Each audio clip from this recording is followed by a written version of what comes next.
अगर आपके दिल को सुकून चाहिए तो कुरान आपका जवाब है। आइए मिलकर इन मराहिल को देखते हैं। पहला मरहला, शुरू करने से पहले यकीनी बनाएं कि आप बावजू हैं। सफाई बहुत जरूरी है। दूसरा मरहला, अपने दिल में कुरान पढ़ने की खलूस नियत करें। तीसरा मरहला, सूरा फातिहा से अपनी तिलावत शुरू करें। ये एक वजह से पहला सूरा है।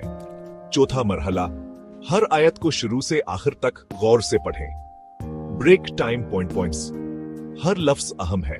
पांचवा मरहला, हर हर्फ का सही तलफ्ज करने के लिए तजवीद के असूलों पर अमल करें।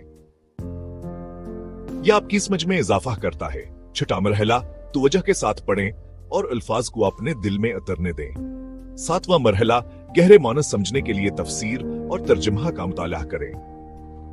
आठवां मरहला, दुआ के साथ अपना दौर खत्म करें, अल्लाह से हिदायता और मदद मांगे। याद रखें, एक पर सकूना वर साफिजगाह का इंतखाब करें, एका छा मुसहफ मुंतखब करें और दिल से पढ़ें। ब्रेक टाइम बस पॉइंट 5, इसे अपनी रोजाना की आदत बनाएं। फवायद, आपका ईमान मजबूत होगा, आपको सुकून मिलेगा, आपको हिदायत मिलेगी और आपका किरदार बेहतर होगा। कुरान को अपनी जिंदगी बदलने दें।